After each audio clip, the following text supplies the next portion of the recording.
Bismillahirrahmanirrahim. Assalamualaikum warahmatullahi wabarakatuh.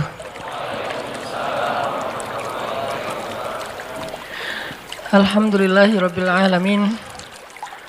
Nahmaduhu wa nasta'inuhu wa nastaghfiruh. Asyhadu an la ilaha illallah wahdahu la syarikalah. Lahul mulku wa lahul hamdu wa huwa ala kulli syai'in qadir.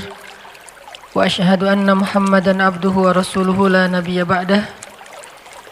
Allahumma salli wa sallim wa barik ala sayyidina wa habibina wa maulana Muhammadin wa ala alihi wa sahbihi ajma'in. Rabbi syrah li sadri wa yassir li amri wa hlul 'uqdatan min lisani yafqahu qawli. Radina billahi rabba wa bi Muhammadin nabiyya wa bil islami dina. Teman-teman yang dirahmati Allah Subhanahu wa taala, ahlan wa sahlan fi halaqatinal jadid. Selamat datang dalam halaqah kita yang Rabu malam.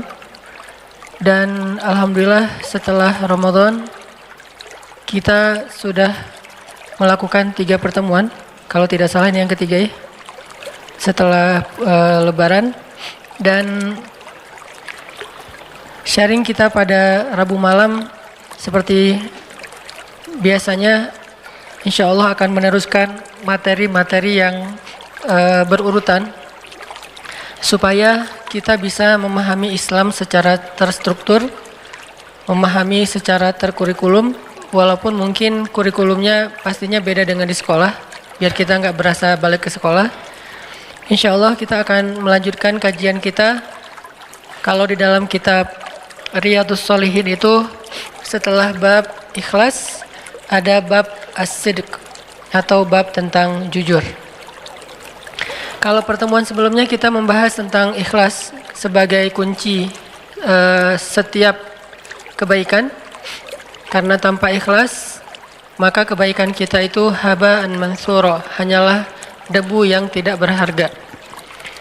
Dan menjaga keikhlasan bukan hanya ketika kita sedang melakukan satu kebaikan, tapi bahkan setelahnya atau bahkan beberapa lama setelah itu, bisa sampai akhir hayat kita. Bisa saja amal soleh kita itu di awal berpahala baik, kemudian di tengah juga berpahala baik, masih ikhlas, tapi di akhir kemudian tiba-tiba terjebak ke dalam riya. Dan ada orang yang riya karena memang dia menginginkan pujian dari orang lain atau penghargaan orang lain. Tapi ada juga orang yang riya bukan karena dia mencari pujian atau mencari penghargaan dari orang lain, tapi dia justru terjebak dengan riya karena dia tidak sabar ketika diremehkan orang lain. Jadi bisa jadi orang yang riya itu bukan orang yang pamer. Bahkan dia tuh termasuk orang yang mungkin selama ini banyak merahasiakan amal-amal solehnya. Selama ini termasuk orang yang banyak ngerahasiain kebaikan-kebaikannya kepada teman-temannya. Kayak misalnya dia pernah bantu teman satu geng, tapi yang tahu cuma mereka berdua, nggak ada yang geng lain yang tahu. Atau dia pernah ngebantu tetangganya, nggak ada yang tahu bahkan keluarganya. Atau dia membantu keluarga besarnya, salah satu di antara sepupunya atau adik kakaknya, sedangkan yang lain tidak tahu. Dia orang yang cukup merahasiakan amal solehnya, hampir tidak ada yang tahu kecuali dia dan orang yang dia bantu. Dan dia tidak butuh pujian akan itu. Makanya dia rahasiakan karena dia tidak mencari pujian. Dia rahasiakan karena dia tidak mencari apresiasi dari siapa-siapa. Tapi ternyata sesoleh itu pun masih ada peluang untuk terjebak ke dalam riya. Bukan lewat pujian, bukan lewat penghargaan, justru lewat adegan ketika dia diremehkan. Tiba-tiba orang yang dia bantu suatu saat kelak meremehkan dia, menyakiti dia, bikin dia kecewa. Akhirnya terpancinglah dia untuk mengungkapkan kembali rahasia-rahasia amal solehnya sebagai bentuk kekecewaan dia kepada orang itu. Dia cerita kepada orang lain, saya lagi sakit hati, saya merasa dikhianati, saya merasa kayak ditikung, saya merasa kayak disakitin secara luar biasa oleh orang yang justru selama ini saya bantu. Kalau dia nggak pernah saya bantu sih nggak masalah dia kayak gitu. Tapi ini orang yang sering saya bantu malah gituin saya. Akhirnya dia cerita ke orang lain, satu persatu kebaikan dia disebutkan, maka satu persatu juga kebaikan itu hilang pahalanya di sisi Allah SWT. Kadang kita terjebak riya bukan karena kita pengen dipuji, tapi karena kita nggak sabar ketika diremehkan orang. Atau mungkin oleh orang lain kita diremehkan bukan oleh orang yang kita bantu. Kita dianggap orang yang nggak care, kita dianggap orang yang nggak peduli kepada yang lain, kita dianggap orang yang egois, kita dianggap individualis, kita dianggap eksklusif segala macam.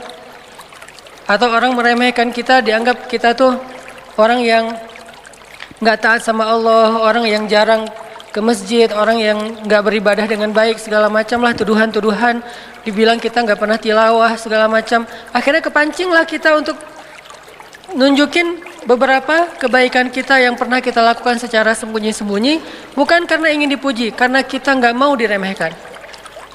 Apakah kita sanggup menjaga rahasia amal kita ketika kita diremehkan? Ini adalah ujian. Dan kalau kita bisa menjaga amal soleh kita secara ikhlas, walaupun tidak selalu arti ikhlas itu diam-diam atau rahasia, tapi salah satu cara ikhlas itu adalah merahasiakan amal. Kalau kita bisa menjaga keikhlasan amal kita sampai akhir hayat, baru kita disebut orang yang husnul khotimah. Jadi orang yang husnul khotimah tidak dilihat di awal atau di tengah perjalanan hidupnya. Namanya juga khotimah. Yang menentukan seseorang nanti di akhirat bukan di awal ketika dia lahir, ketika dia masih kecil, bukan di tengah ketika dia remaja, dia dewasa, tapi di akhir. Dan di akhir ini adalah detik-detik atau beberapa saat sebelum ajal menjemputnya. Itulah yang menentukan nasib seseorang nanti di akhirat.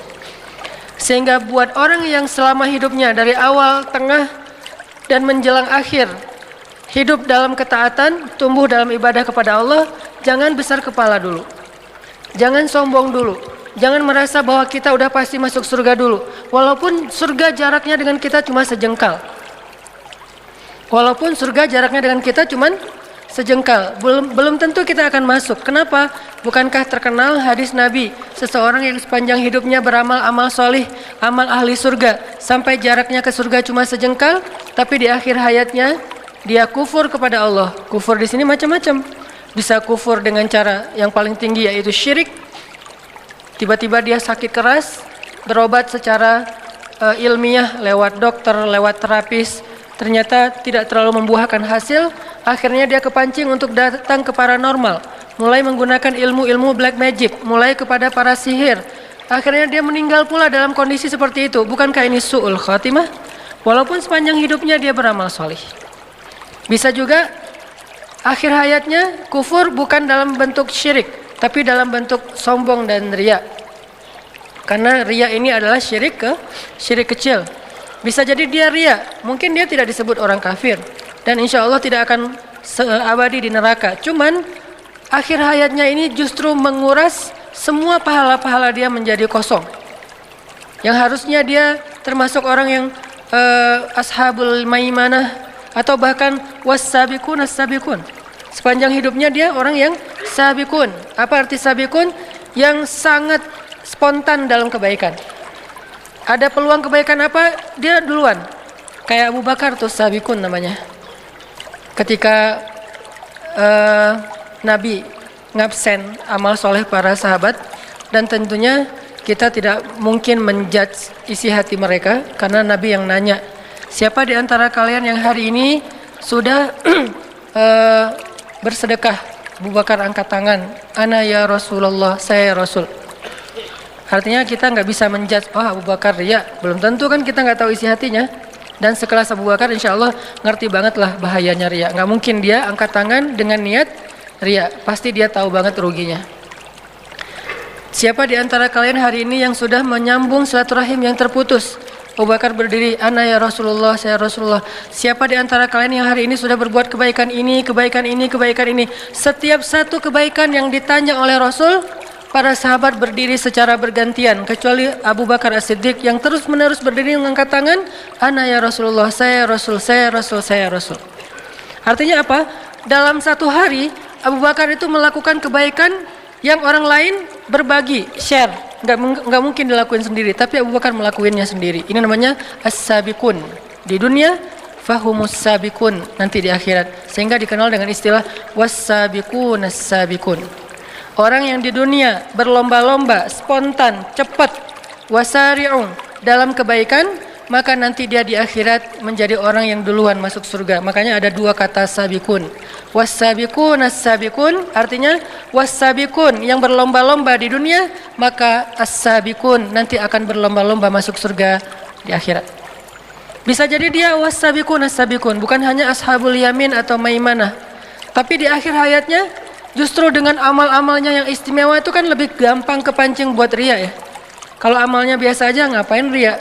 Justru karena amalnya istimewa, hafal Al-Qur'annya banyak, baca tilawahnya banyak, tahajudnya itu udah bertahun-tahun, puasanya kalau perlu bahkan puasa bukan hanya Senin Kamis tapi Daud, kemudian sedekahnya di atas rata-rata orang lain, umroh setiap berapa bulan sekali, haji setiap tahun, kayak Ibnu Mubarak setahun haji setahun berjihad. Pokoknya amalnya itu di atas rata-rata. Justru itu ujian untuk merahasiakan, menjaga keikhlasan itu akan lebih berat. Maka di akhir hayat, kalau dia terpancing untuk cerita ketika usianya udah kakek-kakek, seperti yang saya pernah cerita, saya pernah duduk di sebuah ruang DKM masjid di satu daerah lah di Indonesia, lagi ada acara tabligh akbar kayak gini di sebuah masjid. Karena emang saya jarang datang ke situ, akhirnya alhamdulillah anak muda yang mau ikut taklimnya rame, sampai ya sekitar 10.000 lah, sampai memenuhi pelataran masjid. Setelah selesai acara kan 10.000 anak muda ini kan berarti semuanya dapat pahala mencari ilmu, sholat berjamaah, berjalan ke masjid dan seterusnya kan, pahalanya banyak banget, itikaf, ribat. Wah, kalau kita breakdown itu kebaikan dari satu adegan itu banyak banget. Adegannya cuma satu, ke masjid, duduk, dengerin taklim. Tapi kebaikannya bisa banyak. Dan dikali 10.000 minimal.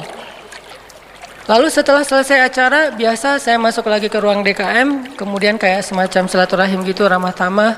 Ngobrol sama beberapa tokoh-tokoh masyarakat. Termasuk salah satu senior sesepuh masjid.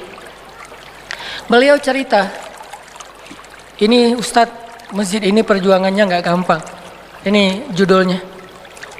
Mulai beliau cerita, paragraf pertama, dulu, tahun-tahun dulu nih, ya nunjuk ke arah DKM, mereka nih masih kecil. Jadi karena beliau paling senior, kakek-kakek, DKM-DKM-nya masih usia ya sekitar 40. Mereka masih kecil, masih anak-anak, larisan-larisan belum tahu. Untuk memperjuangkan masjid ini nggak gampang Ustadz. Pertama, membebaskan lahan aja, itu sengketa dengan warga, kita sempat didemo, sampai dibawa ke pengadilan segala macam, rame, sampai saya pernah didatangin polisi malam-malam, cerita perjuangan beliau untuk bisa ngebangun masjid. Dari awal, dari pembebasan lahan. Kemudian lahan udah dapat, kemudian bikin IMB, bikin masjid, itu nyari funding untuk mendirikan masjid itu juga nggak gampang. Saya juga jual tanah Ustadz demi bisa ngedirin masjid, cuman nggak cukup, cuman bisa untuk mihrab. Jadi mihrab ini tanah saya dulu. Saya jual tanah, saya bangun seukuran mihrab, ya kurang lebih bisa untuk orang sholat 50 orang. Kemudian kita funding ke teman-teman, ke warga segala macam, sampai berdiri masjid. Tapi masih sepi. Akhirnya saya bikin yayasan, itu ada RT yayasan saya yang bikin. Terus macam-macam sih dia cerita, alhamdulillah sekarang masjidnya ramai.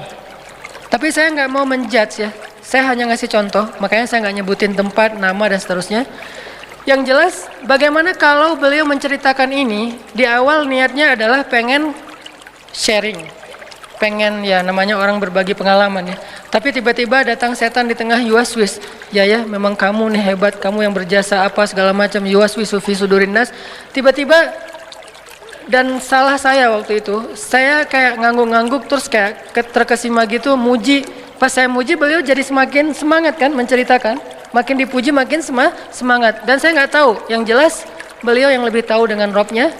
Bagaimana kalau dalam kondisi kayak gitu, kita terpancing oleh setan atas pujian orang lain kepada kita.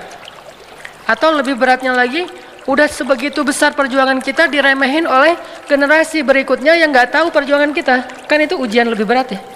Kakek ini udah berjuang habis-habisan, udah berkorban, udah segala macam dari nol sampai jadi. Terus sekarang pergantian pengurus yayasan, pengurus DKM. Terus dalam sebuah acara rapat-rapat kayak gitu, beliau beberapa kali nggak diundang, udah nggak diwaro, udah nggak dianggap. Sesekali beliau datang walaupun nggak diundang, beliau ngomong nggak ada yang mendengarkan, nggak terlalu dianggap penting. Lalu mereka juga mengabaikan beliau. Ini gimana nih kalau kayak gitu?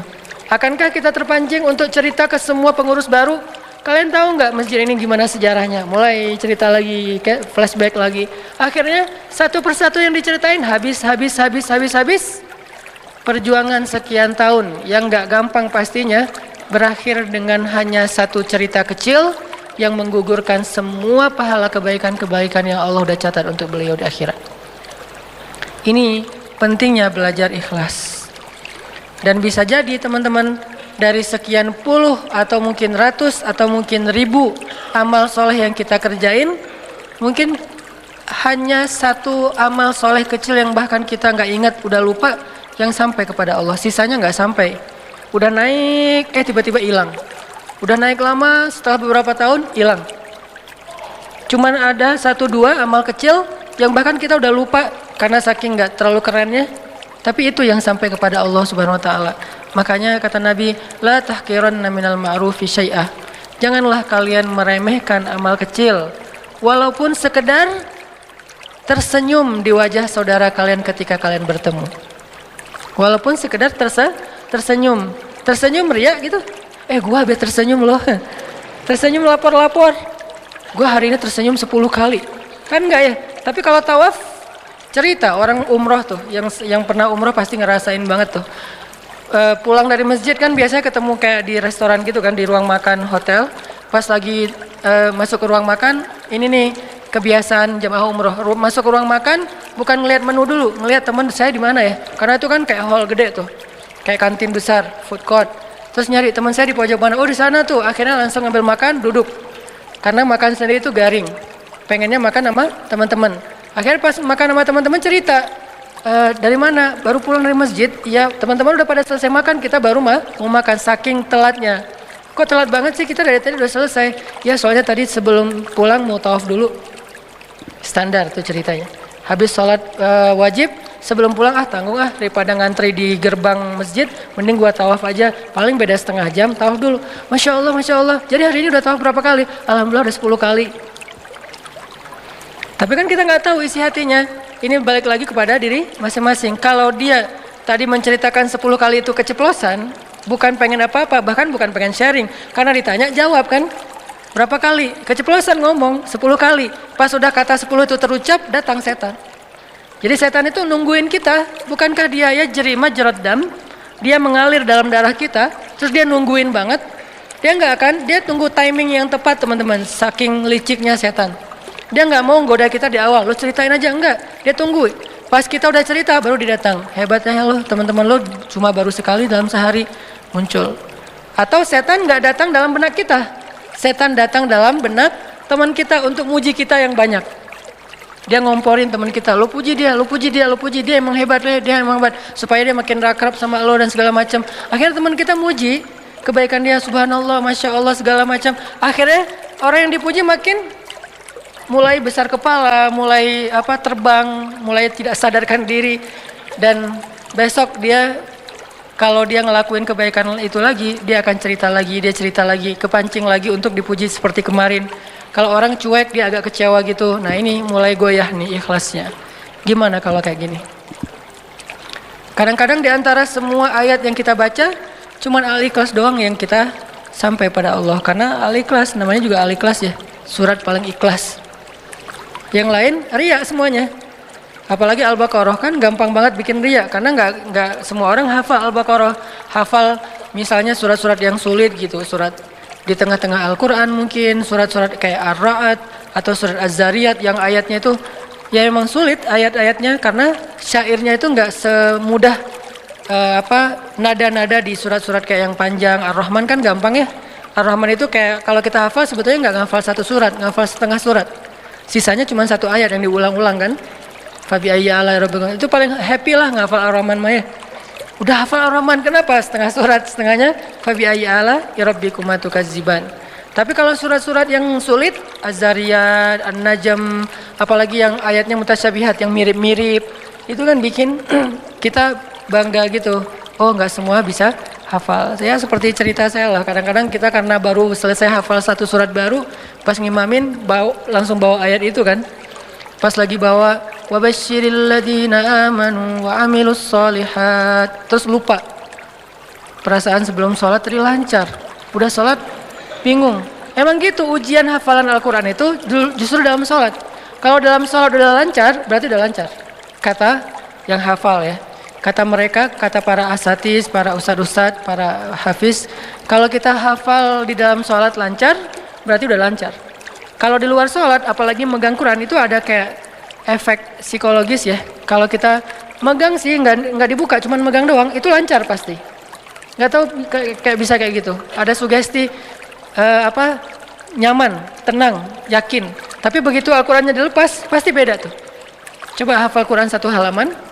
Udah gitu, udah selesai hafal satu halaman, diulang sambil megang Quran tapi ditutup. Sama yang nggak megang Al-Quran, bahkan Qurannya jauh, itu beda. Pasti kelancarannya berubah. Apalagi di dalam sholat, soalnya lagi sholat lupa kan nggak mungkin ngambil Quran dulu tuh. Satu-satunya cara adalah loncat ke surat Al-Ikhlas. Cuman itu yang bisa bikin kita selamat. Atau loncat ke surat yang mirip. Wabasyiril ladzina amanu wa amilus solihat. Mentok. Watawasau bil haq watawasau bis sabr. Kan mirip. Surat Al-Asr. Ya biasalah itu, pengalaman pribadi. Efek dari udah ria, nggak dapat pahala, gagal pula gitu kan ya, itu konyol. Jadi teman-teman, bahaya sekali orang yang ria ini, dan ria ini termasuk di antara penyakit hati, sedangkan ikhlas termasuk di antara ibadah hati. Karena yang beribadah itu bukan hanya zahir, tapi batin. Bahkan ibadah batin itu yang pertama Allah lihat, baru kemudian Allah melihat yang zahirnya. Kalau kita kan nahnu nahkum bizzawahir, kita tuh cuma bisa ngelihat dan menilai yang tampak. Kita manusia, malaikat itu cuma bisa nilai yang tampak. Kalau Allah tidak nahkum bizzawahir, tapi Allah yahkum, Allah berhukum menilai yang tersembunyi. Apa yang tersembunyi? Ala wahyal qalb, hati atau niat atau ikhlas dan riyanya. Sehingga belajar, selain kita belajar gerak zahir kita dalam beribadah, coba belajar gerak hati kita, mau ke kanan apa ke kiri dalam ibadah yang sama. Jangan sampai zahirnya udah sempurna banget, gerakannya kayak sifat sholat Nabi yang ideal.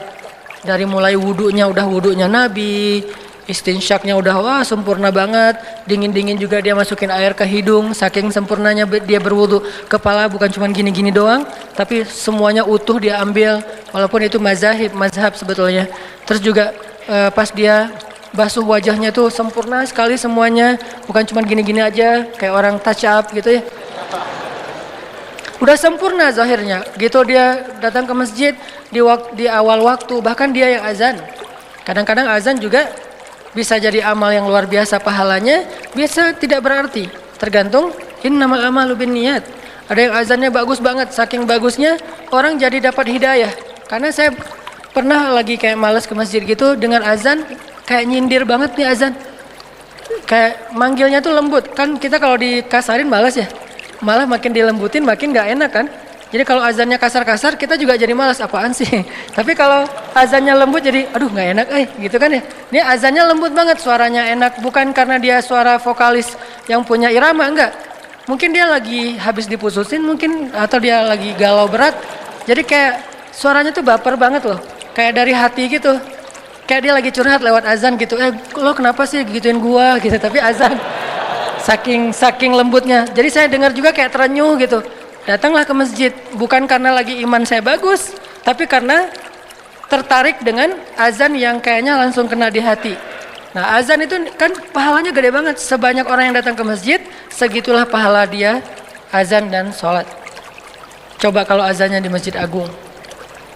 Coba azannya di masjid TSB kayak gini nih, pas lagi taklim. Berarti kan pahalanya sebanyak teman-teman yang hadir. Luar biasa ya.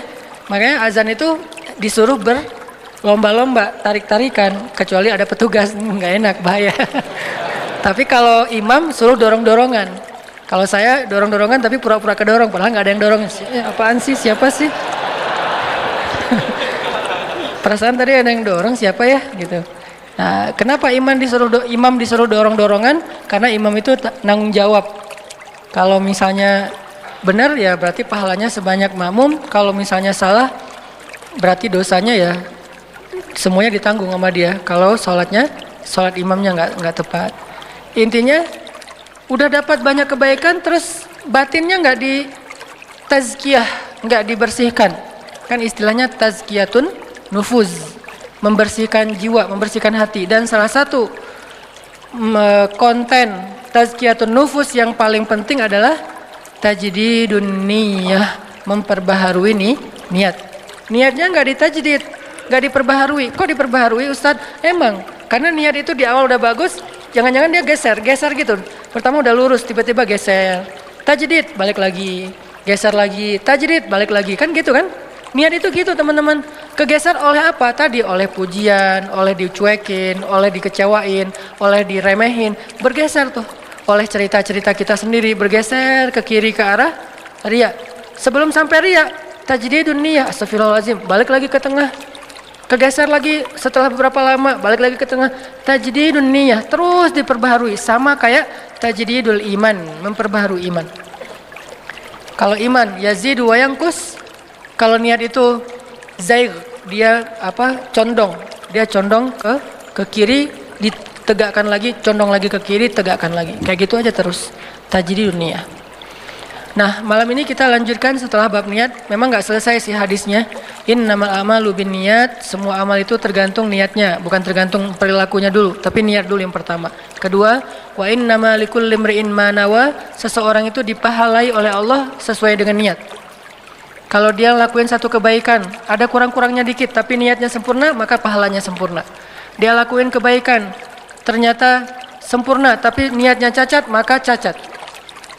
Ada orang yang berniat tapi nggak jadi ngelakuin kebaikan, sudah dapat pahala. Maka wa innama likulli imri'in ma nawa, seseorang diberi pahala oleh Allah sesuai dengan niatnya. Faman kanat hijratuhu ilallahi wa rasulih fahijratuhu ilallahi wa rasulih. Wa man kanat hijratuhu lidunya yusibuha aw imra'atin yankihuha fahijratuhu ila ma hajara ilaih. Bukhari Muslim. Siapa yang hijrahnya kepada Allah dan Rasul, maka hijrahnya kepada Allah dan Rasul. Siapa yang hijrahnya untuk dapat keuntungan dunia atau untuk dapetin cinta seorang perempuan, maka hijrahnya untuk apa yang dia niatkan itu. Nah, ini yang akan kita bahas dengan judul bukan hanya ikhlas, tapi turunan dari ikhlas, as-sidqu, jujur. Udah azan? Oh ya udah. Ntar kita lanjutkan tentang faman kanat hijratuhu ilallahi wa rasulih fahijratuhu ilallahi wa rasulih, insyaallah dengan tema kelanjutan dari niat, yaitu as-sidqu ilallah, jujur kepada Allah setelah sholat isya. Teman-teman yang dirahmati Allah, kita lanjutkan ke pembahasan masih hadis. Kita nggak terburu-buru supaya memahami hadis ini secara lebih mendalam. Yang pastinya nggak akan mungkin utuh, karena Nabi terlalu cerdas untuk kita pahami secara utuh. Beliau terlalu bijaksana untuk akal-akal yang terbatas seperti kita. Meskipun berkumpul semua ulama sekelas Imam Syafi'i, Imam Ahmad bin Hambal yang hafal sejuta hadis, Imam Malik, Ibnu Mubarak, orang-orang keren ketemu untuk membedah satu hadis saja, bahkan mereka sendiri akan mengakui nggak mungkin mereka memahami hadis itu secara utuh. Tetap aja ujung-ujungnya Allahu wa rasuluhu a'lam. Itu ujung-ujungnya tuh. Karena para sahabat aja yang lebih keren daripada ulama kan, generasi terbaik kan sahabat dulu nih. Udah gitu tabi'in, tabi'ut tabi'in, dan seterusnya dan seterusnya. Sebutlah misalnya kalau Imam Abu Hanifah itu generasi tabi'in, kemudian nanti setelahnya ada murid beliau Imam Malik dan seterusnya. Ngumpul nih untuk memahami hadis Nabi satu aja, mereka tetap aja akan berkata ujung-ujungnya Allahu wa rasuluhu a'lam. Toh sahabat juga kayak gitu. Ketika Nabi tanya sesuatu, sahabat jawabannya Allah dan Rasul lebih tahu. Abu Bakar jawabannya Allah dan Rasul lebih tahu. Ibnu Abbas, Hibrul Ummah, orang yang paling ngerti tentang Al-Quran. Bahkan kalau di antara para nabi, Ibnu Abbas itu kayak Nabi Khidir. Di antara para nabi, Ibnu Abbas itu kayak Nabi Khidir, tapi dalam status sahabat, bukan dalam status nabi. Beliau aja bilang Allah dan Rasul lebih tahu.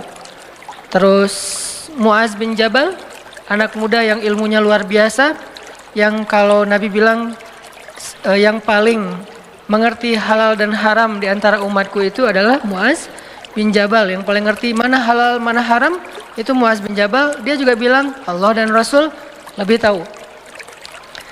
Tapi kita berusaha untuk memahami lebih dalam, bukan secara utuh, karena tidak ada yang paling utuh.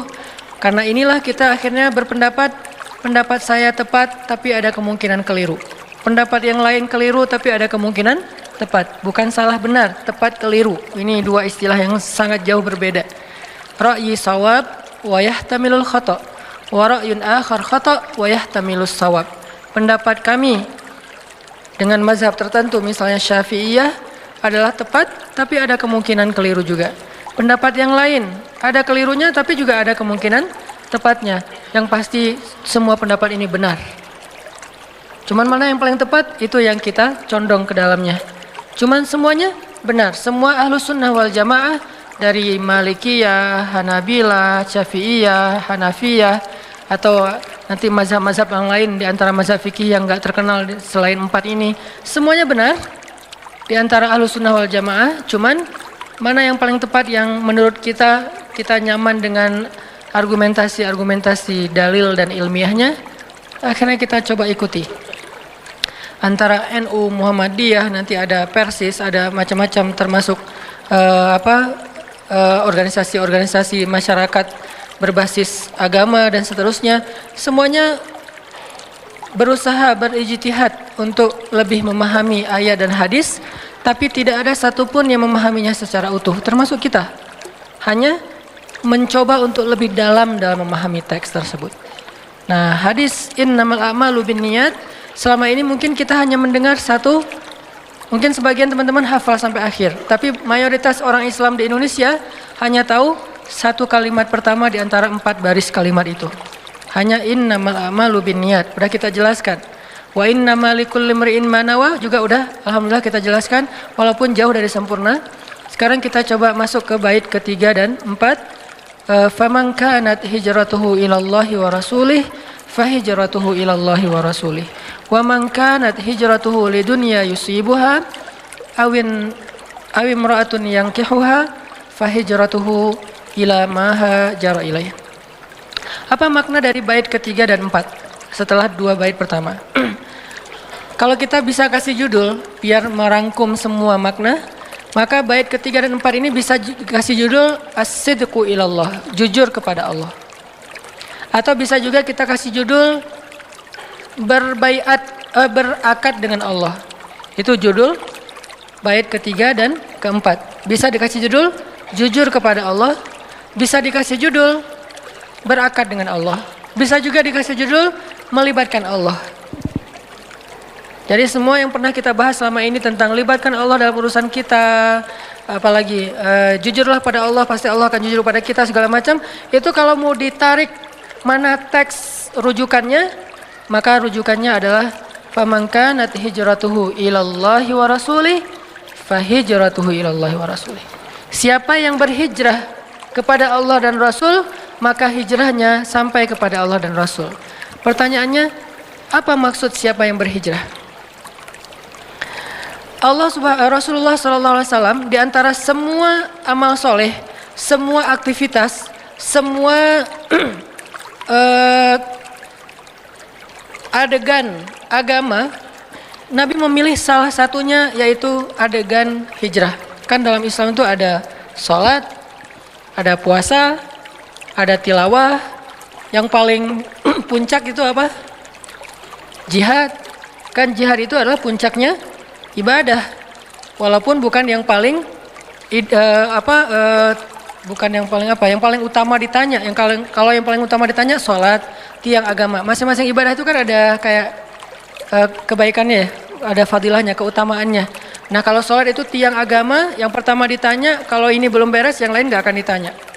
Tapi walaupun kayak gitu, tiang ini ada atapnya, bahkan ada puncaknya. Nah puncaknya ibadah itu adalah al-jihad fi sabilillah. Sehingga ayat-ayat jihad banyak sekali kita temukan di dalam Al-Quran. Termasuk yang tadi dibaca di rakaat pertama. Allah menawarkan, hal adullukum ala tijaratin tunjikum min adzabin alim. Maukah kalian aku tawarkan sebuah tijarah, perniagaan. Arti perniagaan kita menjual, Allah membeli. Kan arti perniagaan jual beli kan? Ada yang ngejual, ada yang beli. Terus apa bentuk jual beli dengan Allah? Allah katakan jual beli dengan Allah itu adalah tu'minuna billah wa rasulih wa tujahidun. Kalian percaya dulu sama Allah, karena nggak mungkin kita jual beli dengan seseorang transaksi kalau kita nggak percaya sama dia. Kita bertransaksi karena kita percaya. Misalnya kita membeli barang, kita menjual barang, kita percaya dia akan bayar sesuai dengan perjanjian. Jangan-jangan ntar kayak misalnya dia bayarnya pakai terming, 3 kali bayar. Kalau kita nggak percaya sama dia gimana? Nggak berani kita pakai terming, harus uang dulu baru saya kasih barang. Dia juga gitu. Kalau dia nggak percaya sama kita, ntar barangnya yang dikasih ternyata cacat lagi, nggak benar, nggak sesuai dengan spek yang dijelasin di awal. Berarti iman, beriman dulu kepada Allah, Rasul, baru kemudian Allah tawarkan mana jual belinya. Tujahidun fi sabilillahi bi amwalikum wa anfusikum. Kalian berjihad di jalan Allah dengan harta kalian dan dengan diri kalian. Arti diri di sini adalah nyawa. Sebagian besar tafsirannya adalah nyawa, harta dan nyawa kalian. Oh berarti apa yang kita jual? Harta kita. Apa yang kita jual? Nyawa kita. Apa yang kita beli? Apa yang kita dapatkan bayaran dari yang kita jual itu? Kita membeli atau mendapatkan, pertama, yaghfir lakum dzunubakum. Allah ampuni semua dosa-dosa kalian. Bukan min dzunubikum, bukan sebagian dosa kalian. Dzunubakum, semua dosa-dosa kalian. Dari sejak kalian balik sampai kalian wafat, semuanya dihapusin sama Allah. Luar biasa nih tawarannya. Ini yang Allah bayar untuk kita. Wa yudkhilkum jannat. Allah jamin kalian masuk surga, dijamin. Yudkhilkum jannat. Bahkan kalimatnya tegas gitu. Bukan wa yudkhilakum jannat, enggak. Yudkhilkum jannat, tegas, enggak ada keraguan. Tajri min tahtil anhar wa masakin thayyibatan fi jannati 'ad dzalikal fawzul 'azim wa ukhra tuhibbunaha nasrun minallah wa fathun qarib. Di akhirat diampuni dosanya, dimasukin ke dalam surga, itu icon. Itu hanya simbolik, tapi sebetulnya kemudahan di akhirat. Kemudian di dunia simbolnya apa? Nasrun wa fathun. Pertolongan dan kemenangan. Kalau bahasa kita ditolong sama disukseskan sama Allah. Wabasyiril mu'minin, sampaikan berita gembira kepada orang yang beriman. Ini jihad. Kenapa Nabi nggak bilang famangkana jihaduhu ilallahi wa rasulih, atau juhduhu ilallahi wa rasulih fajuhduhu ilallahi wa rasulih? Kenapa hijratuhu? Kenapa di antara sekian banyak amal-amal yang keren, salat, puasa? Puasa itu kan junnah kan, perisai. Salat itu tiang agama, imaduddin. Jihad itu sanamul amal, puncaknya amal. Kan masing-masing ada keutamaannya nih. Kenapa Allah Rasul nggak milih hajj? Famangkana hajjuhu ilallahi wa rasulih, famangkana umratuhu ilallahi wa rasulih, famangkana qiraatuhu wa tilawatuhu ilallahi wa rasulih, famangkanat apa? Nikahuhu gitu. Kan nikah juga luar biasa ya, amal yang keren banget lah, terutama buat kita. Bisa dibilang di antara sekian amal, kalau disuruh lakukan dengan sukacita, yang paling sukacita pastinya menikah. Itu sukacita banget. Yang nggak sukacita mantannya justru, dia mah sukacita. Ini kenapa nggak famangkanat apa akad nikahnya kepada Allah dan Rasul? Kenapa di antara sekian banyak amal Nabi memilih hijrah? Kenapa tahun Islam dikenal dengan tahun Hijriah? Kenapa nggak dikenal dengan tahun Bi'sah? Apa Bi'sah? Pengutusan Nabi. Jadi tahun Bi'sah 1 adalah Iqra bismi rabbikal ladzi khalaq. Ketika Nabi dapat wahyu pertama. Kenapa nggak dihitung dari Nabi dapat wahyu? Kan itu paling luar biasa ya. Kejadian mengubah peta dunia, mengubah peradaban dunia, mengubah segala sesuatu di dunia dari gelap Menjadi terang kan dimulai dari tahun pertama bi'tsah, Nabi dapat wahyu. Sehingga ketika Nabi hijrah itu berarti tahun 13 bi'tsah. Perang Badar berarti tahun 15 bi'tsah. Nabi wafat tahun 23 bi'tsah. Kenapa nggak bisa aja? Kenapa hijrah? Kenapa hijriyah jadinya? Padahal bi'tsah itu kalau kita mau kalau kita mau baca itu kejadian yang luar biasa. Bahkan Jibril aja menampakkan wujud aslinya kepada Nabi cuma 2 kali.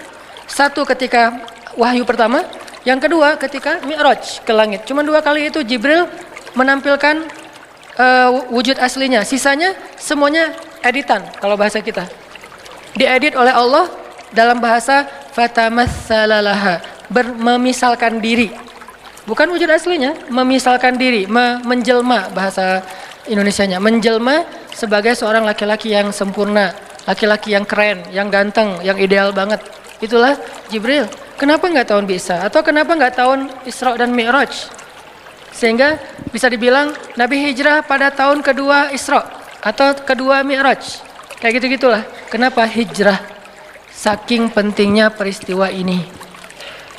Saking pentingnya peristiwa ini. Seolah-olah hijrah itu adalah awal dari segala sesuatu. Kalau niat itu adalah kunci dari segala sesuatu, hijrah itu awal dari segala sesuatu. Di dalamnya terkandung juhdun, jihad. Di dalamnya terkandung ta'atun, taat. Di dalamnya terkandung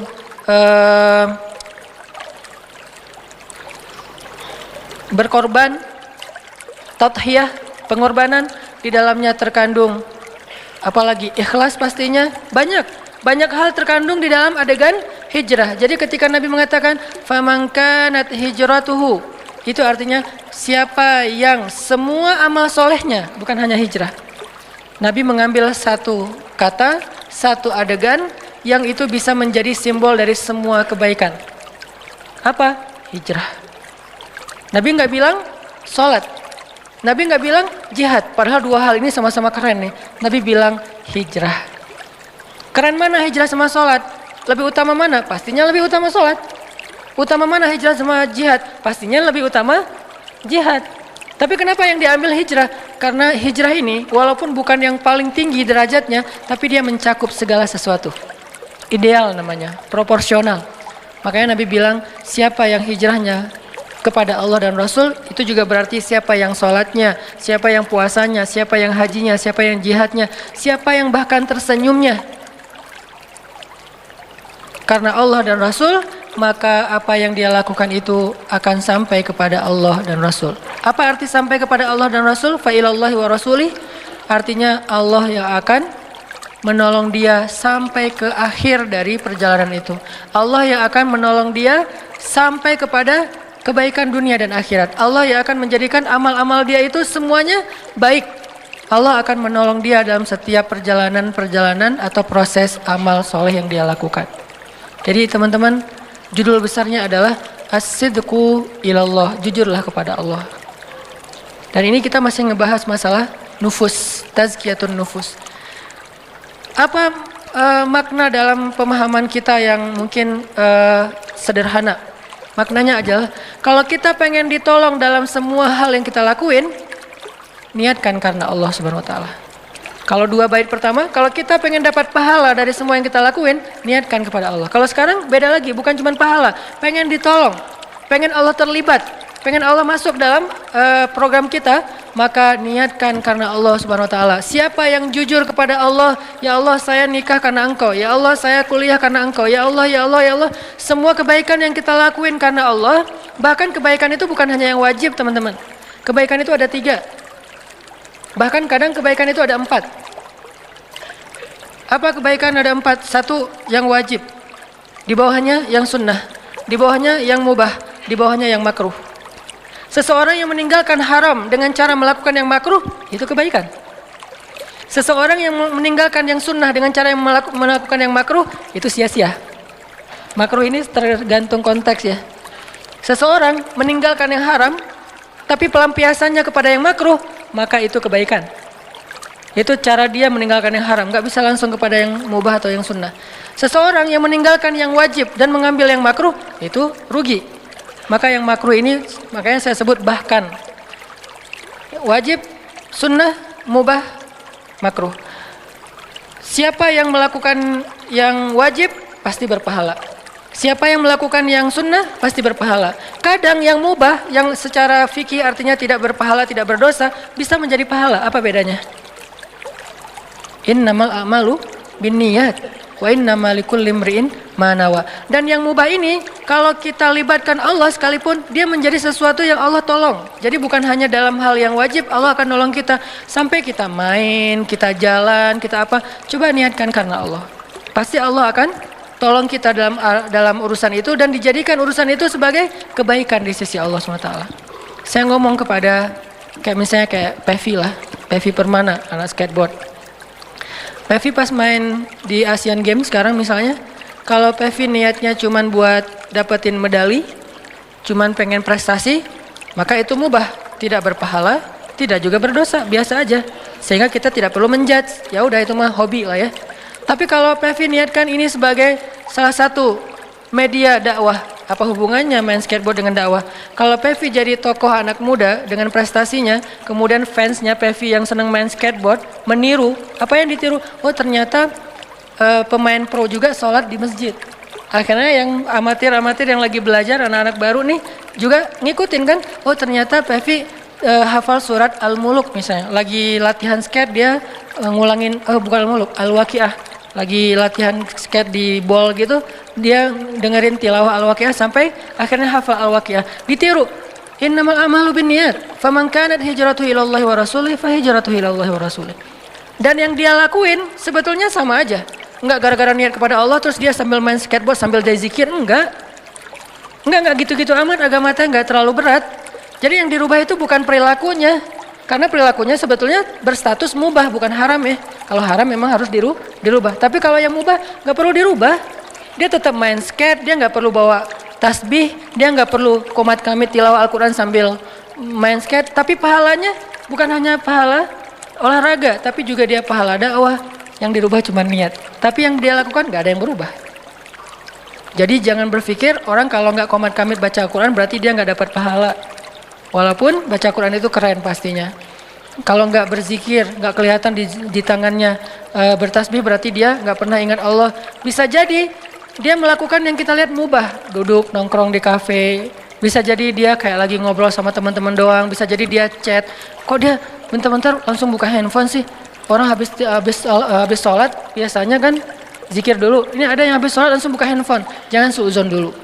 Tapi buat kita kalau bisa zikir dulu. Kalau buat orang lain ya siapa tahu dia ada hal darurat. Siapa tahu dia lagi ngerjain sebuah proyek sosial yang memang lagi hektik banget, lagi banyak kerjaan sehingga sholat juga habis sholat langsung banyak yang masuk nih gimana soal teknis di operasional di lapangan, dia harus langsung ngerespon biar beres kerjaannya. Bisa jadi kita berzikir dia ngurusin proyek sosial.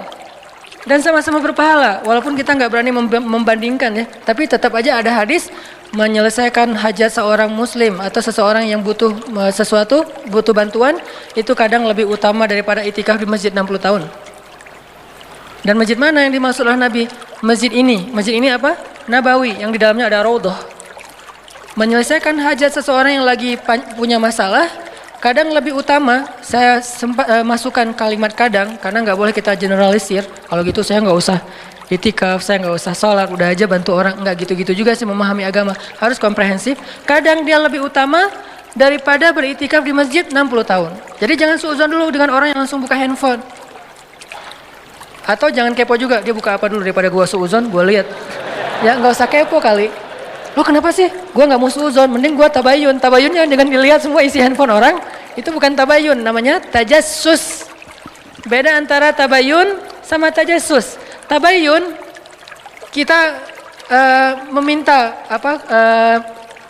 klarifikasi atau minta tanggapan dari dia. Tajassus mencari-cari hal pribadi dan privasi tentang orang lain. Membuka handphone orang lain tuh tajassus namanya. Membuka handphone istri itu cinta. Karena cinta kita cemburu. Dia tadi habis chat sama siapa ya? Gua enggak. Apaan sih? Nah, balik lagi ya. Libatkan Allah di dalam urusan kita, nanti akan ditolong sama Allah. Tapi cara melibatkan Allah gimana Ustadz? Apakah kita hanya dengan mengatakan bismillah? Enggak, itu salah satu cara melibatkan Allah. Jadi tahapan melibatkan Allah itu banyak teman-teman. Mulai dari sini. Kita minta sesuatu, kita ngerjain sesuatu, ada hubungannya nggak dengan Allah? Kalau nggak ada hubungannya, kita akan ngerjain itu sendiri, nggak dibantu sama Allah. Tapi kalau ada hubungannya dengan Allah, kita akan ngerjain itu dibantu sama Allah. Dan kalau dibantu oleh Allah, lebih baik daripada dibantu oleh semua manusia di muka bumi. Kita dibantu oleh beberapa orang tokoh aja, orang-orang yang berpengaruh, orang-orang yang punya kekuasaan, orang-orang yang punya kekuatan, itu udah bikin urusan kita mudah kan? Kayak jalan. Beberapa kali saya nggak minta, tapi emang mungkin dari panitia biar nggak terlalu telat ke acara, akhirnya dijemput ke bandara. Dijemputnya kemana? Dijemputnya langsung ke pintu pesawat. Kan untuk masuk sampai ke boarding kayak gitu kan susah ya, harus ada akses. Dijemput langsung ke boarding ke pintu pesawat, nanti bagasinya langsung saya kasih baggage tag gitu, mereka yang akan ambil bagasinya, saya langsung dibawa ke mobil, terus pakai forwarder sampai ke venue. Saya berpikir, ini dibantu manusia aja urusannya semudah ini. Gimana kalau dibantu Allah? Dibantu manusia aja urusan semudah ini. Saya pernah telat karena acaranya itu kan terlalu tight schedule ya. Akhirnya kalau misalnya saya telat, berarti pesawatnya cancel dong, karena nggak sempat check in. Akhirnya kata teman-teman di bandara, beberapa ada yang bikin komunitas. Alhamdulillah nih luar biasa teman-teman bandara, terutama Surabaya ya. Mereka udah bikin komunitas pekerja bandara khusus untuk LO-in para ulama. Jadi kalau ada Ustadz Abdul Somad, siapa yang datang ke Surabaya, mereka langsung akan ngejemput, mereka mudahkan urusan di bandaranya. Nah saya pernah, karena jadwalnya dekat dengan waktu check-in, di-check-inin duluan sama mereka, bukan online. Mereka check-in dari dalam, terus karena emang check-innya lebih awal, kan ada hot seat ya kalau di pesawat ya. Ada VIP bisnis, ada yang first class bisnis, hot seat. Hot seat itu kursi depan 1 sampai berapa gitu. Nah dikasih hot seat kenapa? Biar Ustadz nanti keluarnya jadwal berikutnya kan kalau keluarnya lama karena ngantri dulu nanti telat lagi. Ya udah karena jadwalnya terlalu padat nih, Ustadz taruh di depan, terus nanti bagasinya langsung dikasih ke teman-teman di bandara berikutnya, baggage tag-nya. Dimudahkan banget sehingga pas datang-datang disediakan lunch. Jadi pas tadi belum sempat makan siang, ya udah Ustadz makan siang di bandara aja. Oh, ya udah nggak apa-apa. Saya pikir makan siang di bandara nanti di stand-stand gitu kan. Ternyata langsung dimasukin ke lunch biar nyaman, katanya makan siangnya makan. Saya berpikir, aduh mudah sekali ya kalau dibantu oleh manusia, dibantu oleh teman, dibantu oleh murid, dibantu oleh sahabat. Mudah urusan kita. Gimana kalau dibantu sama Allah? Itu manusia dengan keterbatasannya bisa memudahkan urusan kita banget loh. Gimana kalau Allah? Dan dia mau bantu kita karena siapa? Allah menggerakkan hatinya. Kalau dia sebel sama saya, mana mau dia bantu saya? Kalau dia misalnya nganggap saya bukan siapa-siapa, nggak penting nih orang, nggak akan dibantu kan? Karena Allah menggerakkan hatinya, Allah bikin dia respect ke saya, Allah bikin dia ngerasa saya seseorang, bukan saya seseorang. Allah bikin dia ngerasa saya seseorang, merasa kayak kalau bantu Ustadz dapat pahala, kalau ini kan lillahi ta'ala kan? Berarti siapa yang menggerakkan hatinya? Allah. Dan itu bukan hanya dalam kasus itu, dalam kasus apapun, termasuk kalau kita lagi ada kerjaan apa, segala macam. Kadang-kadang mungkin bukan mau main belakang ya, tapi tetap kita butuh orang untuk memudahkan urusan kita. Kadang-kadang kita udah jujur, tapi karena mungkin kurang gitu, akhirnya jadi dizolimi. Ini karena ada orang dalam jujur ya, jadi profesional. Banyak hal lah, contoh-contoh kehidupan kita sehari-hari. Ini ditolong oleh manusia aja bisa mudah. Gimana kalau ditolong oleh Allah Subhanahu Wa Taala? Makanya kita begitu antusias, begitu semangat untuk bangun network. Saya harus banyak teman, biar kemana-mana mudah. Anak-anak skuter, anak-anak Vespa misalnya, di mana-mana punya teman, geng, komunitas. Jadi pas Vespanya rusak di tengah jalan, jam 1 malam, dia nggak susah-susah nyari teman. Misalnya rusaknya di Ciamis, masa nelpon teman di Bandung sampai ke sana 7 jam lagi kan ya? Ya udah dia nelpon temennya yang dekat-dekat sana. Kalau nggak kenal, dia nelpon dulu yang di Bandung. Oh ada tuh teman gua. Lu dari daerah mana? Dekat ini. Ditelepon temannya jam segitu kan biasa, namanya juga komunitas biasa malam suka nongkrong belum tidur, datang. Ternyata datang bantuin akhirnya ngobrol, malah makan durian atau enak gitu ya sambil nonton Piala Dunia atau itu kan karena Jadi turun di mana? Oh, ada durian, turun aja. Ternyata ada yang kenal. Nih kasih durian yang paling bagus. Kalau enggak mungkin dipilihin udah mahal tapi enggak memuaskan. Ini kasih yang paling bagus. Bukan kita enggak bayar, tetap bayar. Namanya juga dagang ya, tetap bayar. Cuman dikasih yang paling bagus. Terus kita bisa sambil ngobrol-ngobrol, ketawa-ketawa. Ini karena Allah mudahkan. Dan secara zahir manusia mudahkan. Kebayang nggak kalau Allah mensupport kita dalam segala urusan? Mulai dari bangun tidur, dan selama ini udah dilakuin sama Allah. Cuman karena jadi rutinitas, kita sampai lupa ada Allah di belakangnya. Hal-hal lain selain rutinitas, kejutan-kejutan. Caranya gimana? Biar Allah nolongin kita, terlibat dalam urusan kita. Kayak kita nyalain mobil kita lagi mogok, didorong oleh, kalau yang dorongnya istri kita doang, kan nggak mungkin. Akhirnya kita yang dorong, istri nggak bisa nyetir. Terus yang dorong siapa? Kan susah ya. Akhirnya ada teman-teman kita, mereka yang dorong. Ada 5 orang teman. Kita kan merasa dimudahkan kan, didorong oleh teman kita, ditanjakan lagi tuh, didorong supaya mobilnya nyala lagi. Semudah itulah, bahkan lebih dari itu kalau Allah Subhanahu Wa Taala ikut terlibat dalam urusan kita. Kerasa banget. Kalau banyak teman, banyak orang yang mungkin sayang sama kita, itu mudah banget urusan.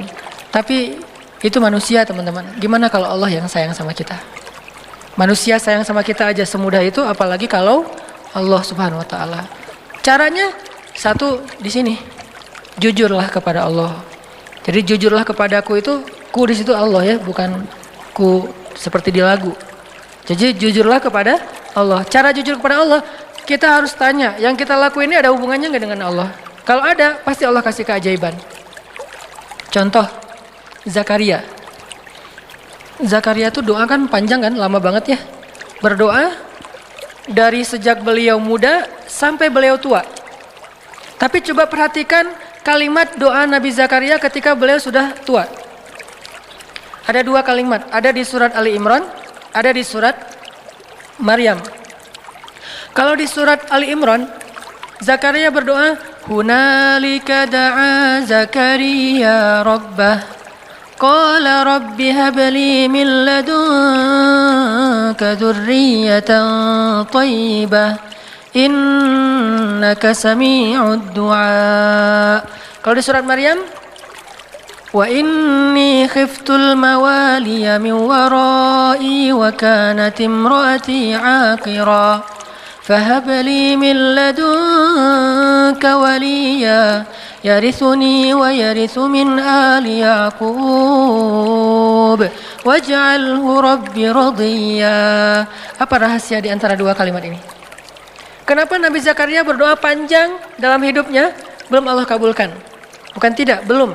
Kenapa pas habis doa ini langsung Allah kabulkan? Langsung Allah bilang fanadathul malaikah. Kalau di surat Maryam, ya Zakaria, langsung Allah panggil. Kenapa cepat dikabulkan? Karena di dua doa ini Nabi Zakaria udah mulai mengkonekkan antara keinginannya dengan Allah. Kalau di surat Ali Imran, Nabi Zakaria ngelihat Maryam yang dapat makanan dari langit. Aduh, ini anak soleha banget, dicinta banget sama Allah, sampai segitu-segitunya Allah memperlakukan anak kecil ini, anak SD, duduk di sebuah ruangan kecil, mihrab namanya, terus lapar, Allah yang ngasih makan, dia belum berdoa. Dia lapar doang, Allah langsung datangkan makanan. Dan yang bawa makanan apa? Bukan gosen, malaikat. Dibawa gosen aja bikin kita nyaman kan ya? Males keluar, udah aja gosen kan murah ya. Tinggal klik, kalau misalnya nggak ada saldonya ya bayar cash lah ya. Mudah banget, 10 menit datang gitu. Ini lebih dahsyat daripada gosen, malaikat yang datang. Dan makanannya masih hangat, terjamin nggak ada sama sekali penyakit di dalamnya. Dibawa oleh malaikat, dihidangkan depan Maryam, malaikat balik, Nabi Zakaria masuk. Kata Nabi Zakaria, ya Maryam, anna laki hadza? Kamu dapat dari mana makanan ini? Kan paman belum kirim kan? Ini baru paman bawa. Kata Maryam, huwa min indillah, Allah yang kirim. Anak SD ngomong gitu. Ada nggak anak SD sekarang? Dek, dapat dari mana? Allah yang kirim, Om. Wah, itu soleha banget kan? Tingkat dakwah tuh luar biasa. Allah yang kirim. Ya memang nggak ada lagi. Emang adanya cuma di zaman itu. Maryam sampai bilang dari Allah, paman. Allah yang kirim. Dan Allah bukan hanya ngomong Allah yang kirim sampai ceramahin Zakaria. Innallaha yarzuqu may yasha'u bighairi hisab. Allah itu paman, kalau ngasih rezeki itu nggak bisa dihitung-hitung loh. Bin haitsu la yahtasib. Oh iya. Jadi Zakaria dapat taklim dari Maryam. Cuma nanya satu hal tapi dapat ilmu lebih dari yang dia tanya. Ya Maryam, anna laki hadza? Kamu dapat dari mana Maryam? Huwa min indillah. Innallaha yarzuqu may yasha' bighairi hisab. Ini dari Allah, Allah yang kirim. Allah itu memberi rezeki kepada hambanya. Dan Allah kalau udah ngasih rezeki nggak bisa ditebak-tebak dari mana caranya. Itu kata-kata Maryam. Kagum Zakaria. Duh, pengen banget punya anak sesoleha ini. Kan berarti ada hubungannya dengan Allah. Sesoleha ini, soleh. Baru hunalika, saat itu juga di sana Zakaria berdoa, Rabbi habli min ladunka dzurriyyatan thayyibah. Kayak gitu ya Allah, saya pengen kayak gitu. Langsung Allah kirim malaikat, katakan ke Zakaria dia akan punya anak persis kayak Maryam, tapi namanya jenis kelaminnya laki-laki, namanya Yahya. Kalau di surat Maryam, apa doa Zakaria? Wa inni khiftul mawali min warai wa kanat imraati aqira. Ya Allah, dakwah saya nanti siapa yang akan meneruskan kalau saya nggak punya anak? Itu intinya. Jadi pengen punya anak bukan sekedar pengen lucu-lucuan, pengen ada qurrata ayun, penyejuk hati apa, pengen bangga-banggaan anak saya sarjana, anak saya apa segala macam. Bukan. Pengen punya anak karena pengen ada yang nerusin dakwah beliau. Karena ada hubungannya dengan Allah kan? Berarti melibatkan Allah dalam permintaannya. Wa inni khiftul mawali wa kanat imraati aqira fahabli min ladunka waliya. Bukan walada, bukan waliyan. Apa beda waladan dengan waliyan? Waladan cuma anak, waliyan penerus. Beri saya seorang anak yang meneruskan perjuangan saya, dakwah saya, pengajaran saya, taklim saya di Masjidil Aqsa.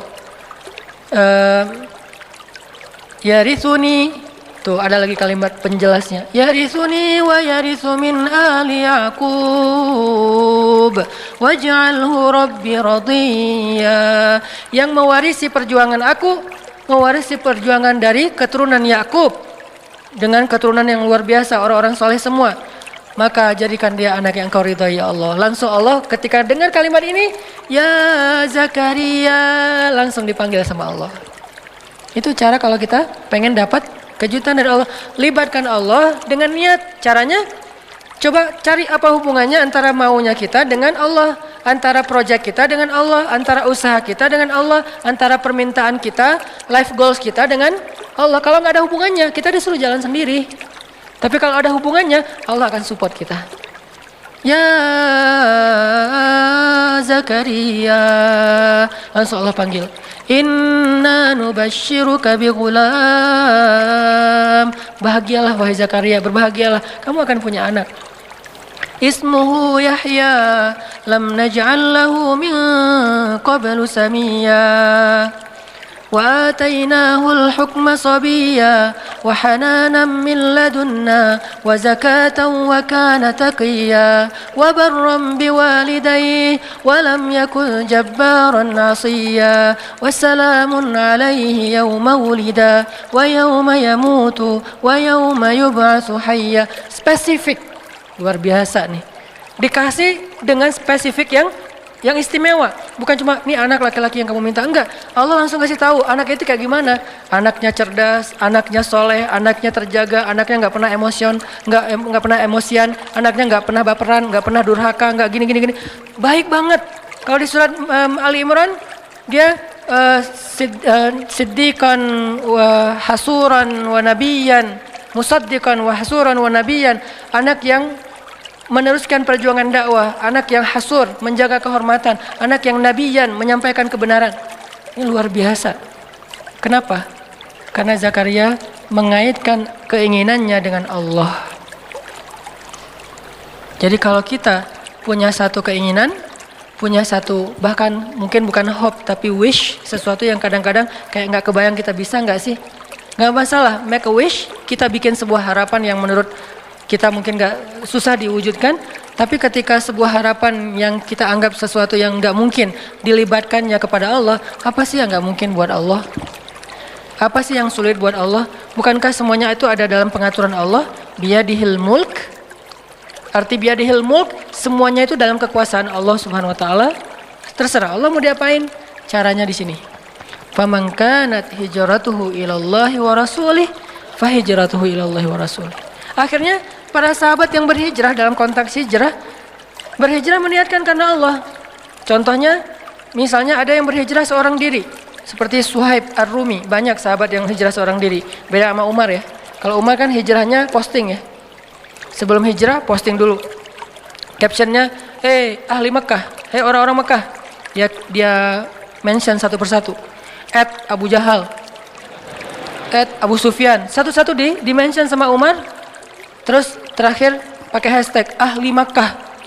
Ya ahla Makkah, ya ma'syara Quraisy, ya Aba Jahal, ya Abu Sufyan, ya banyak banget. Ya itu kan @ ya. Bahasa Arabnya ya, bahasa Instagramnya @. Setelah di-mention satu-satu dia bilang apa? Fa'lamu anni muhajir. Ketahuilah kalian, gua pengen hijrah. Hijrahnya tuh dikapitalin lagi tuh, gede tulisannya biar orang tahu kalau dia mau hijrah. Terus di bold, saya mau hijrah. Siapa yang pengen istrinya jadi janda, anaknya jadi yatim, tunggu saya di balik bukit itu. Ditunjukin Sherlock bukit mana yang disuruh tungguin. Saking spesifiknya Umar bin Khattab, nggak ada yang berani nungguin Umar. Tapi pertanyaan saya, ini mungkin pertanyaan penasaran, kenapa Nabi nggak hijrah bareng Umar aja kalau kayak gitu? Kan hijrah bareng Umar aman banget kan ya? Kata Umar, orang Mekah, gua mau hijrah bareng Rasulullah. Ada yang berani nungguin nggak? Siapa yang mau istrinya jadi janda, anaknya jadi yatim, tunggu kami, saya dan Rasulullah di belakang bukit. Kan aman tuh hijrahnya. Kenapa Nabi nggak hijrah bareng Umar aja sih biar gampang, nggak ada adegan Surakoh, nggak ada adegan sembunyi dalam gua Thur, nggak ada adegan diikat talinya oleh anaknya Abu Bakar, Asma binti Abu Bakar. Kan nggak ada adegan-adegan yang sulit. Nggak ada adegan Ali harus tidur di tempat tidurnya Nabi. Kenapa? Hijrahnya dikawal sama Umar bareng dengan Hamzah, dua petarung Mekah yang disegani. Nggak ada yang berani sama dua orang ini nih. Di depan Umar, di belakang Hamzah. Siapa yang berani mencegat sebuah karavan manusia yang di depannya Umar, di belakangnya Hamzah? Nggak ada yang berani. Buktinya pas di Mekah mereka lagi demo, kan mereka pernah demo di Mekah. Awal-awal Umar masuk Islam dengan Hamzah kan demo kan. Langsung demonya apa? Demonya dengan keluar dan mengatakan La ilaha illallah Muhammadur Rasulullah, La ilaha illallah Muhammadur Rasulullah, keliling Mekah, keliling Ka'bah. Demo rame-rame. Di depannya Umar, di belakangnya Hamzah. Kata Abu Jahal, kalau orang yang seperti ini, kalau demo seperti ini, nggak ada yang berani mendekat. Di depannya Umar, di belakangnya Hamzah. Kalau nggak bakalan habis tuh. Kenapa Nabi nggak hijrah dengan cara kayak gitu aja? Kenapa hijrahnya pakai orang yang paling lemah fisiknya, paling lemah kaumnya, paling miskin hartanya? Abu Bakar itu orang kaya tapi udah jatuh miskin waktu itu. Ini artinya Allah pengen ngajarin kita tentang hijrah biar Allah aja yang terlibat, bukan Umar, bukan Utsman yang kaya, bukan Hamzah, bukan siapapun. Makanya yang ngebantu Nabi dalam hijrah itu Allah langsung. La tahzan innallaha ma'ana, bukan inna Umara ma'ana, inna Hamzah ma'ana, inna Utsman ma'ana, inna qaumana ma'ana, bukan. Di situ Allah ngajarin kepada kita lewat adegan Rasul hijrah. Kalau kita melibatkan Allah, hijrah kita lebih aman daripada melibatkan manusia. Seandainya mau dengan logika kita, pasti Nabi akan hijrahnya bareng Umar. Umar tunggu dong, hijrahnya bareng. Kalau Nabi mengajarkan itu, berarti kita tidak dapat pelajaran hikmah, tauhid, akidah, iman, hadis ini dari hijrah Rasul. Nabi malah bilang, kalian hijrah duluan masing-masing. Umar hijrah, yang lain pada hijrah. Utsman malah udah duluan. Walaupun kemudian balik lagi. Duluan ke Habasyah. Akhirnya Nabi memilih Abu Bakar As-Siddiq. Ya Abu Bakar, nanti tengah malam masih pakai ikhtiar tengah malam. Kenapa nggak siang bolong? Kalau siang bolong konyol namanya. Tapi kan Nabi nggak akan dibunuh. Kalau Nabi nggak akan dibunuh, tapi kalau kita niru Nabi, kita akan dibunuh. Jadi Nabi tidak mencontohkan sesuatu yang nggak bisa ditiru. Nabi mencontohkan sesuatu yang bisa ditiru oleh umatnya. Kalau beliau gampang, beliau punya mukjizat. Kalau Nabi mau, Nabi Musa itu membelah laut. Nabi Muhammad lebih dahsyat, membelah bulan. Lebih dahsyat daripada Musa. Musa belah laut, Muhammad membelah bulan. Sulaiman menguasai jin, Muhammad mengislamkan jin. Sulaiman jin dikuasai tapi tidak masuk agama Hanif. Ketika Sulaiman wafat, jin kufur lagi itu kan. Tapi Muhammad mengislamkan jin. Lebih dahsyat, semua mukjizat para nabi terkumpul kepada Rasulullah SAW. Jadi kalau Nabi mau, nggak usah pikir strategi lah apa segala macam. Kenapa pengen hijrahnya ke Madinah tapi malah jalannya menjauh dari Madinah ke Gua Thur? Malah sembunyi di sebuah lubang kecil. Kenapa nggak terang-terangan aja kayak Umar? Karena kalau Nabi melakukan itu, lalu kita meniru, kita akan mati konyol. Karena kita nggak punya mujizat. Sehingga Nabi meniru, mencontohkan sesuatu yang bisa kita tiru sebagai manusia biasa. Beliau nggak egois. Gua kan punya mujizat, ngapain sih gentar-gentar, takut-takut amat? Udah biasa aja kali. Ntar Allah juga pasti nolong. Nggak mungkin Allah membiarkan nabinya dicelakai oleh musuh-musuhnya. Ya, tapi umatnya. Sehingga Nabi contohkan, kalau saya contohkan ke gini, kasihan umat saya nanti nggak bisa niru. Kalau mereka tiru yang ini, habis mereka. Sehingga saya contohkan sesuatu yang kalau mereka tiru, mereka aman. Caranya berstrategi lah, caranya pakai taktik, caranya bersiasat, dan seterusnya dan seterusnya. Dipilih Abu Bakar. Tapi kalau pakai Umar, nggak ada pelajaran akidah. Makanya Nabi memberi banyak pelajaran dalam hijrah. Hijrah dengan Abu Bakar. Ketika ada masalah, Abu Bakar bilang, ya Rasulullah, kalau mereka ngelihat ke arah kaki mereka, itu kan bukan gua lebih tepatnya, kayak lubang gitu. Nabi dengan Abu Bakar sembunyi di dalamnya.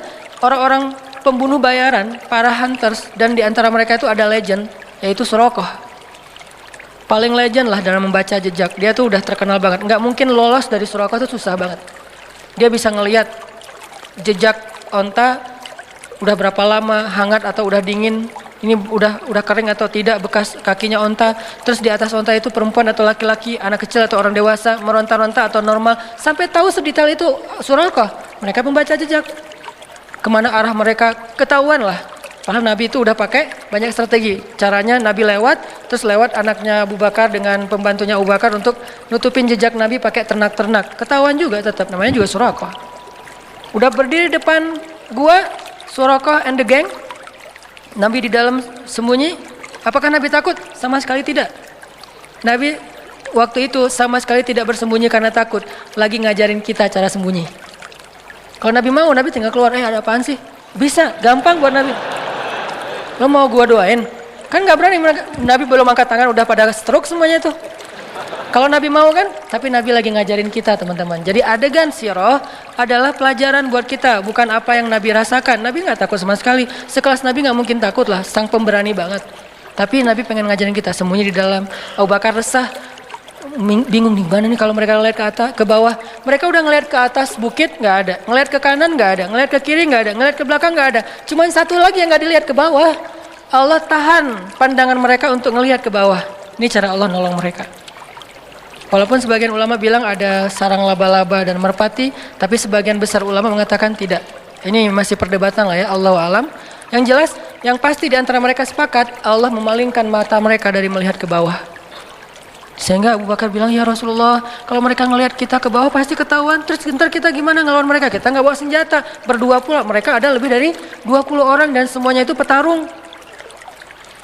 Nabi mengatakan, ya Abu Bakar, ma zannuka bisnain? Ya Abu Bakar, kenapa kamu pikir kita cuma berdua? Ini melibatkan Allah. Ini di sini nih. Kenapa kamu pikir kita cuma berdua, Abu Bakar? In Allahu salisuhuma. Allah yang ketiga. Jadi kalau kita berdua, mungkin kita perlu khawatir.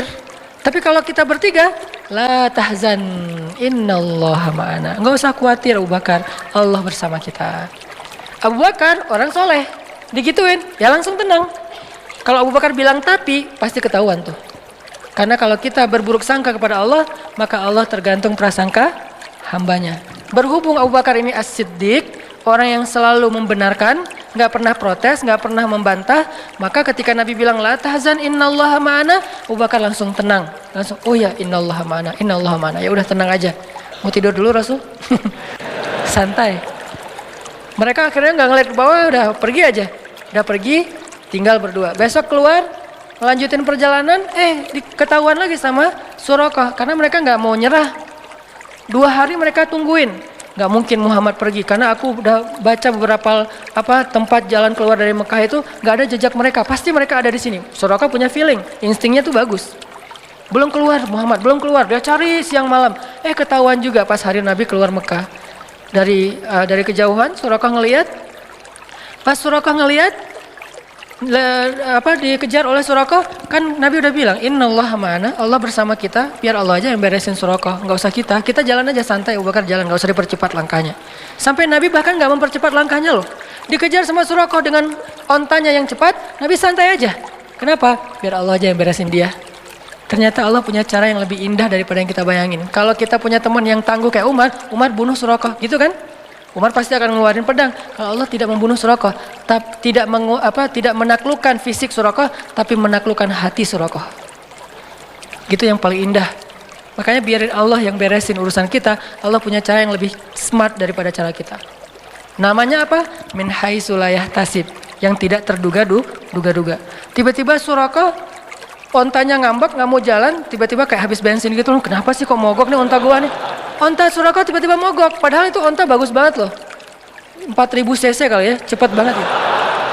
Kenapa mogok? Onta bagus, baru juga, malah STNK-nya juga BPKB-nya juga belum jadi gitu. Kok udah mau mogok? Heran Suraqah. Akhirnya Suraqah turun, jalan, pas dekat dengan Nabi bilang, "Ya Suraqah, ma bika ya Suraqah. Kamu kenapa sih Suraqah gini-gini amat sama saya?" kata Nabi. Suraqah nggak enak gitu. Nabi itu kan orangnya kayak mempesona ya. Kalau Nabi udah menatap, orang aduh kegeeran ini gimana. Nabi itu keren banget loh. Bukan dalam arti negatif ya, dalam arti nggak enak. Orang segan sama Nabi itu segan banget. Kalau ngeliat wajah Nabi langsung yang marah nggak jadi marah. Saking sempurnanya akhlak Nabi SAW. Jadi kalau Yusuf sempurna fisiknya, Nabi sempurna akhlaknya. Yusuf mempesona fisiknya, Nabi mempesona akhlaknya. Jadi kalau ada cewek ke Yusuf kelepek-kelepek, ke Nabi kelepek-kelepeknya jadi masuk Islam. Siapa? Sofia. Jadi kalau di zaman Yusuf ada istri Al-Aziz kelepek-kelepek sama Yusuf sampai digoda berbuat dosa. Kalau Nabi kelepek-kelepek bukan digoda buat dosa, jadi taat. Itu kan keren banget ya. Gara-gara dekat sama Nabi yang tadi benci banget, kata Sofia, tidak ada orang yang lebih saya benci di muka bumi daripada Muhammad. Tiba-tiba setelah beberapa saat Nabi ngomong, terkesima dengan kata-kata Nabi, santun banget, pemilihan diksinya tuh tepat banget, sampai kemudian dia bilang, tidak ada orang yang lebih saya cintai di muka dunia daripada Muhammad. Dari benci banget, jadi cinta banget. Langsung dia bilang, ya Muhammad, saya pernah mimpiin kamu loh, gitu ngomongnya. Tadi nggak ngomong, diam-diam aja, diam-diam baik. Sekarang, saya pernah mimpiin kamu loh katanya. Sampai curhat, saya pernah mimpiin kamu. Mimpi gimana? Saya pernah mimpi tiba-tiba di atas kota Madinah ada rembulan, sempurna, bulat, terang, jelas. Lalu jatuh ke pangkuan saya. Itu kan mimpi romantis banget ya. Jatuh ke pangkuan saya.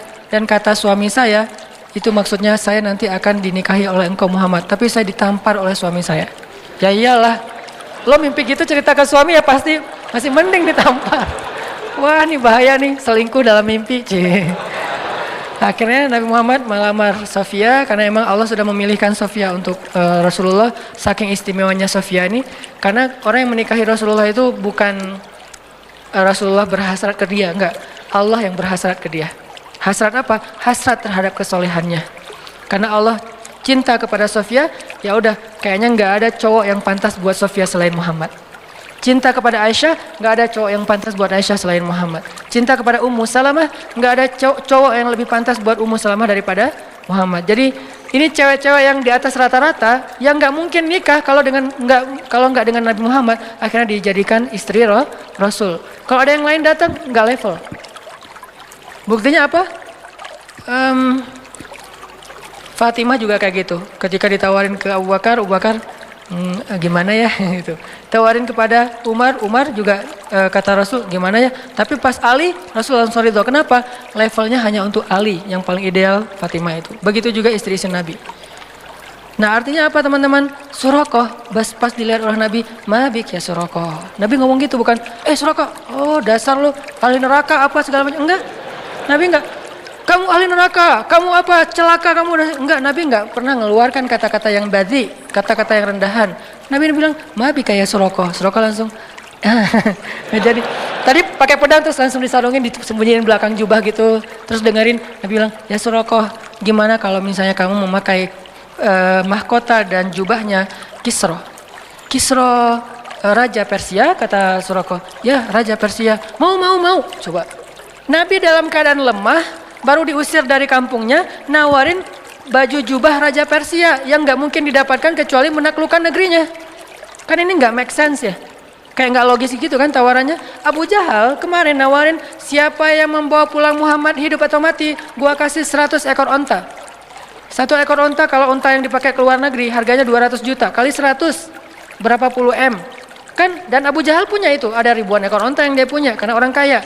Suraqah tiba-tiba lupa dengan tawaran Abu Jahal, langsung bilang, mau Muhammad, saya pakai pakaian jubahnya Raja Persia yaitu Kisra. Kalau gitu caranya, halangilah orang yang pengen mengejar kami. Oke, saya akan halangi. Apalagi Muhammad, apa yang bisa saya lakukan? Perlu saya dampingin? Nggak usah, kata Rasulullah. Akhirnya Rasulullah melanjutkan perjalanan, Suraqah kayak tertegun gitu. Loh, saya kenapa ya? Kayak habis dihipnotis gitu. Datang nih gengnya Suraqah, mau ngejar Muhammad. Suraqah, barengan, kita pengen share ini nanti onta. Kata Suraqah, teman-teman, saya udah meriksa semua daerah sini, dan kalian tahu saya yang paling jago membaca jejak, dan onta saya yang 4000 cc, kalian cuma 1500. Artinya paling cepat gitu, saya nggak menemukan Muhammad. Pulanglah cari tempat lain. Mereka kan nggak bisa bantah kalau Suraqah kan senior gitu kan, daripada ntar dikerjain. Akhirnya ya udah balik aja. Nabi bisa selamat hanya berjalan berdua dengan Abu Bakar As-Siddiq. Kenapa? Melibatkan Allah thalithuhuma. Ma zannuka bisnain ya Abu Bakar. Kenapa kamu pikir kita cuma berdua Abu Bakar? Allahu thalithuhuma. Allah yang ketiga. Bisa nggak sih kita dalam hidup tuh bilang ke istri, ma zannuki isnain. Kenapa mama bilang kita cuma berdua? Kan ada Allah yang ketiga di antara kita. Kan itu luar biasa ya. Atau istrinya yang ketika suaminya galau, mulai agak khawatir nih gimana ya, dalam pekerjaannya, istrinya bilang, "Pah, ma zannuka bisnain?" Allahu salisuhuma. Catat kalimat ini nanti. Ma zannuka bisnain. Gak bisa Ustaz, bahasa Arab susah. Udah bahasa Indonesia aja. Kenapa papa mikir kita cuma berdua, Pak? Kan Allah yang ketiga. Oh iya ya, Allah yang ketiga. Langsung Allah bantu tuh. Tapi kalau papanya bilang, tapi mah, nah berarti ana inda zanni abdi bi. Aku tergantung gimana persangkaan hambaku kepadaku. Libatkan Allah teman-teman. Dalam niat kita, dalam doa kita, dalam harapan kita, dalam pekerjaan kita. Pasti Allah bantu. Itu membahas tentang faman kanat hijratuhu ilallahi wa rasulih fahijratuhu ilallahi wa rasulih. Jadi artinya kerucutkan semua, konekkan semua yang kita lakuin itu dengan Allah. Harus ada reason, ini karena Allah, ini untuk Allah. Harus ada, harus temuin itu. Dan jujur, karena kalau kita bilang kayak gitu basa-basi, Allah kan tahu banget isi hati kita. Ya Allah, ini karena Engkau ya Allah, bukan karena apa-apa. Tapi kan Allah tahu, lu bohong, kata Allah. Gimana bahasa Al-Baqarahnya kalau masalah ini? Wa minan nasi may yaqulu amanna billahi wa bil yaumil akhir. Kata Allah, wa ma hum bimu'minin. Enggak kayak gitu kata Allah. Yukhadi'un. Mereka bermain-main, mereka mengelabui, mereka basa-basi. Kenapa? Fi qulubihim marad. Karena hatinya itu enggak jujur, hatinya berpenyakit. Jadi mending kita jujur sama Allah dan libatkan Allah, pasti ditolong. Enggak mungkin enggak. Selama yang kita lakuin itu adalah masih dalam wajib, sunnah, mubah, paling minim makruh. Kalau yang haram bilang karena Allah, ya Allah ini karena Engkau, ya nggak mungkin. Masa kita melanggar syariat Allah tapi karena Allah, kan nggak mungkin ya. Sengaja saya minum khamar karena Allah. Mana ada yang kayak gitu-gitu. Sengaja saya berbohong karena Allah, nggak juga. Kecuali 3 bohong yang dibolehkan. Itu aja teman-teman. Insyaallah next week kita akan bahas lagi hadis ini. Saya hanya ingin hadis ini bukan hanya kita hafal, karena menghafalnya itu terserah masing-masing. Menghafal baik, nggak menghafal juga nggak dosa. Cuman kita jadikan hadis ini sebagai motivasi hidup. Kita jadikan hadis ini sebagai quote dalam hidup kita, supaya kita selalu bersemangat untuk taat kepada Allah. Barakallahu li wa lakum. Wassalamualaikum warahmatullahi wabarakatuh.